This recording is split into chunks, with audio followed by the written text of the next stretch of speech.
5, 4, 3, 2, 1, start.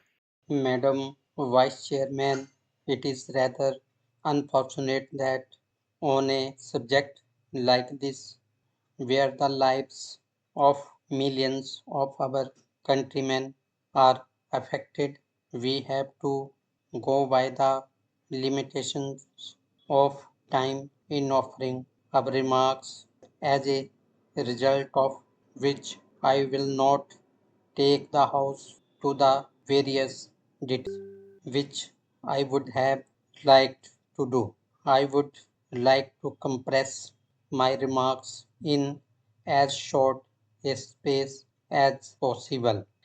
Madam, the lot of the Finance Minister is not a happy one. If he receives bouquets from one side, he gets brickbats from the other. Our country is occupying such a crucial position in the underdeveloped countries of the world that every action of the finance minister will have repercussions not only in this country but outside the country as well. We have chosen the path of economic development in a planned manner, but as you are aware, economic development in an undeveloped economy has to pass through very critical and trying times. The resources which are available to a developed economy, industrialized economy, are not available to a country like ours. That puts a limitation on our efforts to utilize the limited resources that are available to us to the best advantage possible. In the light of these factors, we have to judge the budget proposals that are before the House for discussion.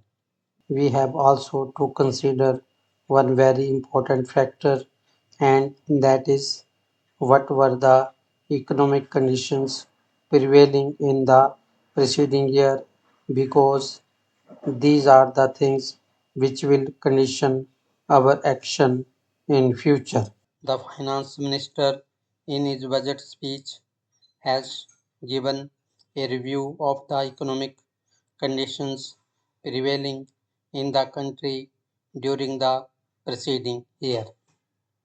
It is no use denying the fact that last year we were rather unhappy. There was a shortfall in agricultural production. There was also an overall shortfall in industrial production. In view of those factors, we might be tempted to take a pessimistic view. As you are aware, agricultural production in this country has to solely depend to a large extent on the vagaries of the monsoon. Even though our cultivated area in acres is larger than the cultivated area in China, our production is less than that of China. One of the most important reasons is that the cultivated area under irrigation in India is 21%. In our country, still, we are not utilizing modern techniques of production, but it is heartening to note that during the last 5 years or so, our consumption of fertilizers is increasing. Even then, without the assistance of irrigation, our agricultural production is not likely to improve. Similarly, we had a shortfall in industrial production. The reasons are many, but one of the dominant factors which is now controlling our industrial production is the availability of raw materials. We have to depend on raw materials from outside countries, and our foreign exchange resources do not permit us to import as many raw materials as we might desire. These are the factors which have impeded the growth of our industrial production, which in turn has affected the national income as such.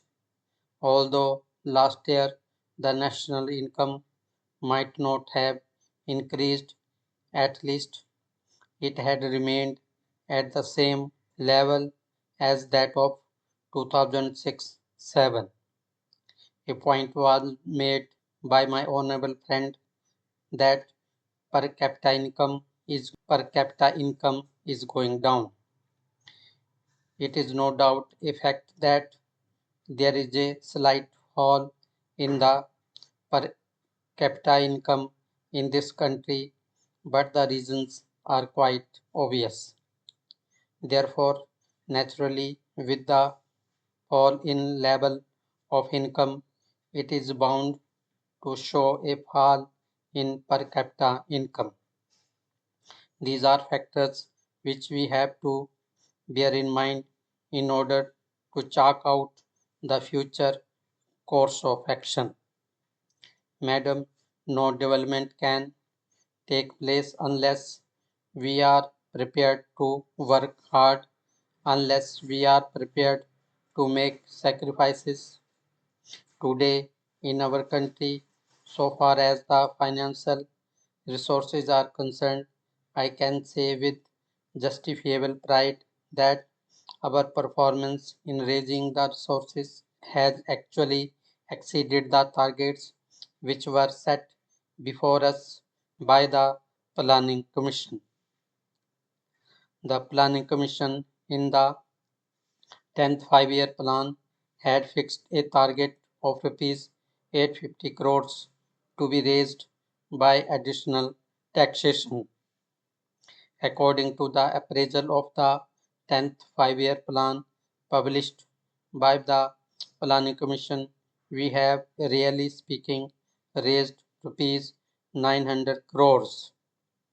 Therefore, from the point of view of making revenue available to the states for the purpose of implementing the plan, it cannot be shifted to the shoulders of the people in the sense that they have not given the resources which were fixed by the Planning Commission.